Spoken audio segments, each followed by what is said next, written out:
Service Award, co-trustees of Vasilios S. and Aphrodite B. Haseotes Family Foundation, George and Haseotes.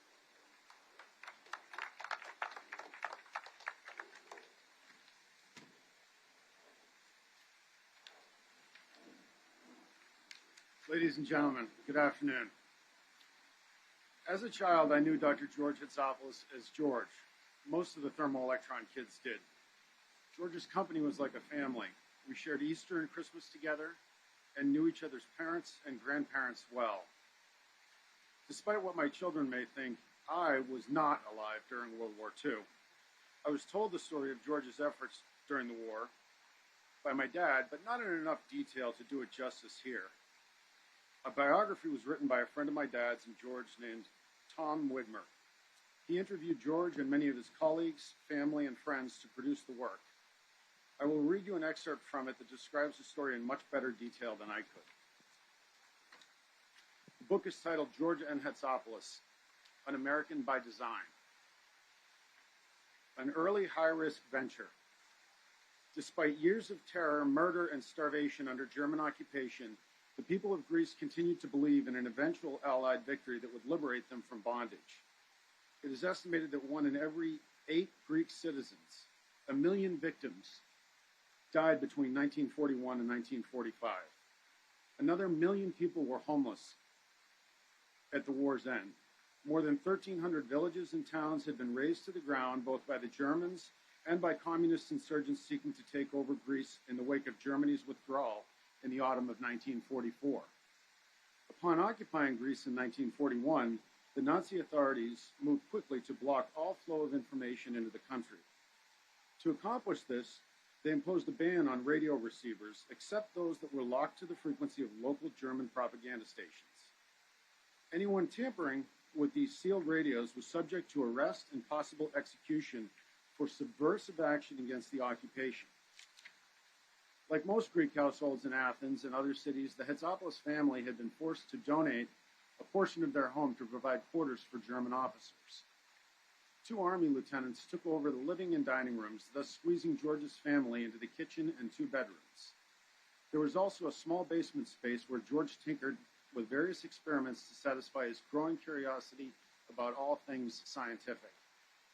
Just 14 years old when the occupation began, George decided to turn his technical skills toward the construction of a contraband radio receiver that could keep him informed about world events.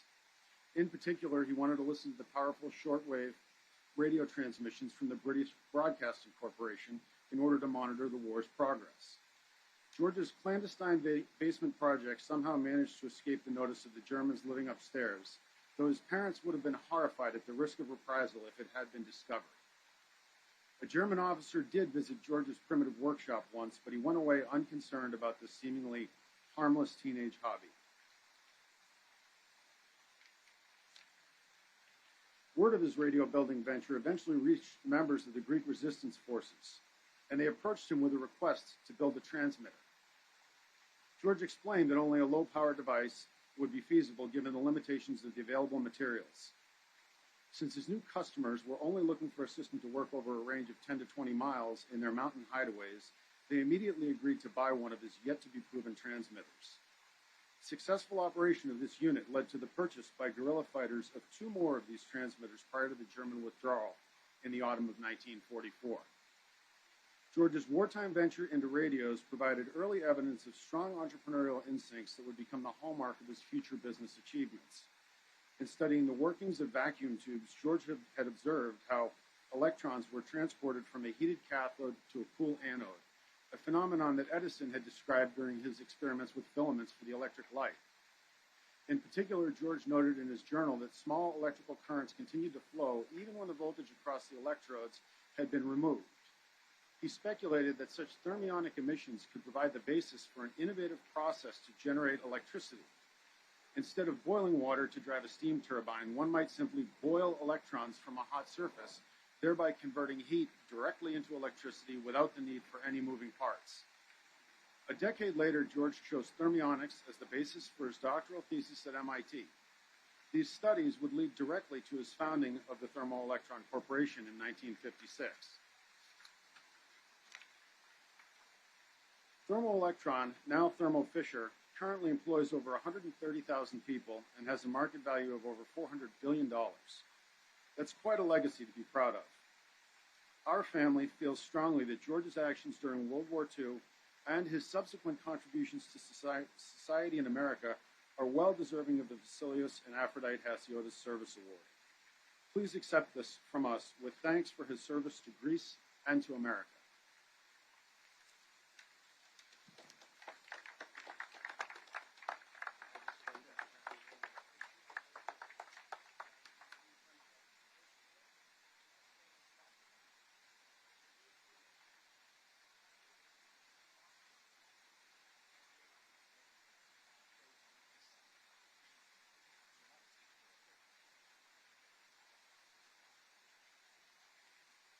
It's a great honor for me today to accept the Haseotes Award given by the Orchi Foundation on behalf of my late husband, George Hatsopoulos. Now I would like to turn the mic over to our son, Nicho, who will tell you about another military adventure of George. I want to tell you a little story about how my father became an American citizen. As a young child, he always wanted to come to America and become an American. That's always been his dream. So in 1948, he came to the States to study at MIT and got his bachelor's and master's there. And as he was preparing to start his PhD program in 1951, some overzealous recruiters from the U.S. Army issued a draft notice to him saying you need to report to Fort Dix for basic training. Now, in principle, of course, he didn't need to serve, right? He was not a U.S. citizen, but he played dumb. He thought maybe this might be an opportunity down the road to become a U.S. citizen. So he joined the basic training group at Fort Dix, learned some basic skills in military action, and everything was going fine. At one point, he did admit to the Army, he said, I'm actually not a U.S. citizen. They said, doesn't bother us, you're a great soldier. You will be a good soldier. You're training very well. Doesn't bother us. But it did bother the Immigration and Naturalization Service. And they came to the Army and said, you need to hand over George Hatsopoulos. The Army said, no way. So that began a dispute between, ultimately, I guess, the Departments of State and Departments of Defense. And it was going to go to court. Eventually, they agreed not to go to court, but he still had a student visa that was expiring, and so he had to renew his visa. So he left the country, spent some time on a World War II tanker going down South America. It's a long story, but he returned to the United States, and fortuitously, in 1953, when President Eisenhower became president, he had promised during the campaign that foreign nationals that had served with the U.S. Army could become automatically citizens. And so that's how he became an American citizen. He didn't need to become a resident first. He went straight to citizenship because of this accident in which he served briefly in the U.S. Army. Thank you.